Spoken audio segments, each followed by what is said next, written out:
لك ايه، يلا نهرب من هنا. السادات فتح علينا الحرب من كل ناحيه بسبب اللي عمله ده. طب يا عم هنروح فين بس والعاره اللي هتروح علينا دي؟ عاوزين نجيب التلفزيون والفيديو زي فلان وعلان. ده كان حوار صغير ما بين 2 مصريين في دوله من الدول العربيه في السبعينات. ثواني بس كده، 2 مصريين يعني ايه؟ جواسيس يعني؟ اصل يعني السادات فتح الحرب علينا، هم مصريين ولا مش مصريين؟ ثواني بس كده، هم مصريين بس السادات فتح الحرب عليهم. ايه الصعب في كده؟ بص هفهمك، استنى خليك معايا في الحكايه من البدايه. حرب اكتوبر سنه 73 لما مصر ادت اسرائيل زغروف على دماغها، وطبعا الاب الحنين الامريكي واللي اتدخل لوقف اطلاق النار، بلا بلا بلا الكلام اللي انتوا عارفينه كله ده. وطبعا انسحاب اسرائيل وقتها كان شويه بشويه، يعني كان لسه في منهم موجود في الارض بتاعتنا في سينا. بيجي السادات يقعد مع الست جيهان ويقول لها دبريني يا جيهان، انتصار بلا طعم. لسه ولاد الذين قاعدين في اجزاء من الارض بتاعتنا، وتعدي سنه ورا سنه ومناوشات هنا وهنا، وافكار بتيجي للرئيس السادات علشان يحل السلام في المنطقه. وتيجي السنه المنتظره، سنه فتح النار على مصر والمصريين وعلى السادات شخصيا، 9 نوفمبر سنه 1977. احنا دلوقتي في واحده من جلسات مجلس الشعب. الرئيس السادات واقف على المنصه ماسك المايك بتاعه، التلفزيون بيصور، الراديو بينقل خطاب الرئيس، العيون كلها في القاعه باصه للسادات، الناس في الشوارع والقهاوي والبيوت كله مستني خطاب الرئيس، كله متطلع على حرب تانية تخفي اسرائيل من على وش الدنيا، ونرجع سينا بقى ونرجع فلسطين. بقول لك ايه، بس الرئيس هيتكلم. وستدهش اسرائيل حينما تسمعني الان اقول امامكم انني مستعد ان اذهب الى بيتهم، الى الكنيسة ذاته ومناقشتهم.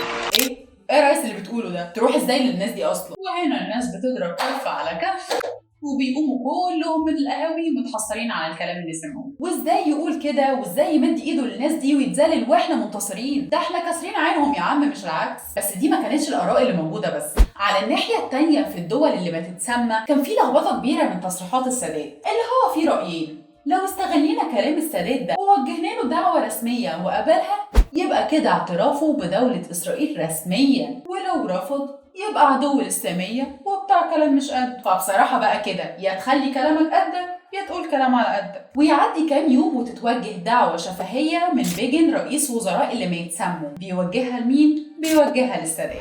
وبعدها بكام يوم بتتبعت زيارة رسمية بوثيقة دعوة للسادات علشان يروح الكنيست الإسرائيلي، بالبلدي كده مجلس الشعب بتاعه. ويجي يوم 19 نوفمبر يعني بعد خطاب السادات ب10 أيام، وتتكرر برضو نفس الحالة. الرئيس السادات واقف على المنصة ماسك المايك بتاعه، التلفزيون بيصور، الراديو بينقل الخطاب، العيون كلها في القاعة باصة للسادات، الناس في الشوارع والقهاوي والبيوت كله مستني خطاب السادات. بس ده ما كانش في مصر وإسرائيل بس، ده كان كل العالم مستني، العالم العربي والغربي كله واقف للخطاب ده. وهنا بيبدأ السادات الخطاب بتاعه. لقد جئت إليكم لكي نبني معا السلام الدائم العادل، حتى لا تراق نقطة واحدة من دم أي الطرفين.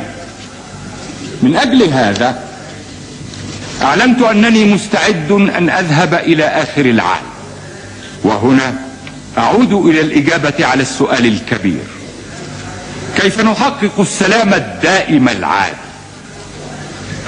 وفي رأيي، وأعلنها من هذا المنبر للعالم كله، أن الإجابة ليست مستحيلة ولا هي بالعسيرة، على الرغم من مرور أعوام طويلة من ثأر الدم والأحقاد والكراهية وتنشئة أجيال على القطيعة الكاملة والعداء المستحكم.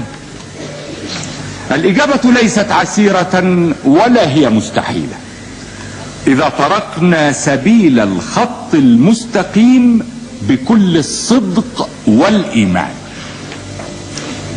أنتم تريدون العيش معنا في هذه المنطقة من العالم، وأنا أقول لكم بكل الإخلاص إننا نرحب بكم بيننا بكل الأمن والأمان، ومع كل الضمانات الدولية التي تطلبونها. فلا يجب أن يكون هناك لديكم تخوف من دولة وليدة تحتاج إلى معونة كل دول العالم للقيامة.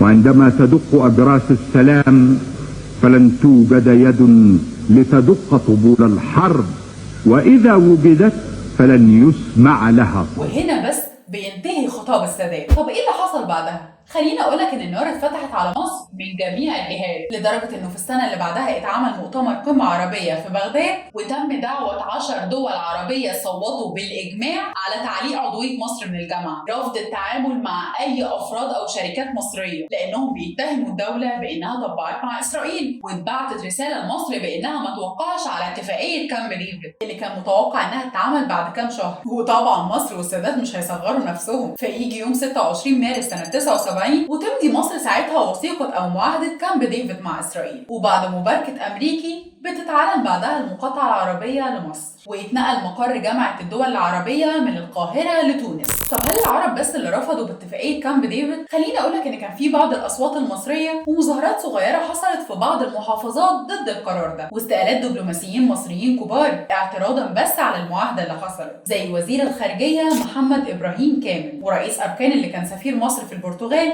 سعد الدين الشاذلي، وغيرهم كتير جدا، لدرجة إن الشاذلي طلع في برنامج تلفزيون قبل كده وقال أن مصر لم تحصل على السلام، لأن السلام الحقيقي ألا أفقد حريتي في اتخاذ القرار، وأن القرارات السياسية المصرية أصبحت تكاد تكون تابعة لأمريكا. وبعد سنين من قطع العلاقات ورجوعها، الكل كان شايف إن اللي حصل ده شيء غريب، زي مثلا البرادعي اللي كان ليه رأي في اللي حصل واللي طلع وقال كامب ديفيد أخرجتني مصر من العالم العربي لمدة 10 سنوات، ولم تعد مصر جزء أو من قلب العالم العربي، وإنها فتحت الباب لإسرائيل للعربدة في المنطقة، وانتهى بينا الحال إلى أن أصبحت القضية الفلسطينية سرابا. والدكتور نبيل العربي اللي كان أمين جامعة الدول ووزير خارجية مصر الأسبق، واللي كان مشارك مع الوفد المصري في مفاوضات كامب ديفيد، كان شايف إن المقاطعة العربية كانت ما هي إلا غباء سياسي، لأن اتفاق كامب ديفيد عمل شرخ ضخم جدا في العالم العربي، وبدأت الأصوات بتعلى وبتطالب بعزل مصر علشان يبدأ من هنا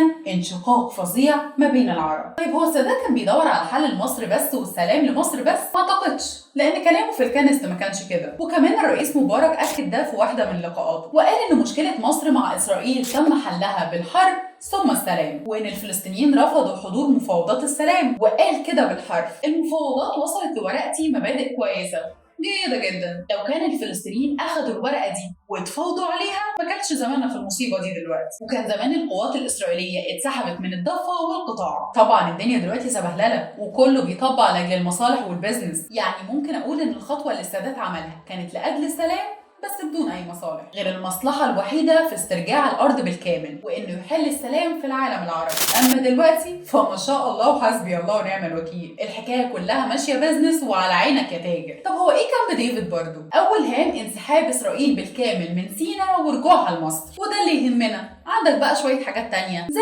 مثلا احترام الاخر واحترام الحدود، وطبعا كان في شويه بنود كده ان لازم مجلس الامن يوافق بكافه اعضائه الدائمين على سحب المراقبين من على الحدود، وطبعا مجلس الامن تابع لمين؟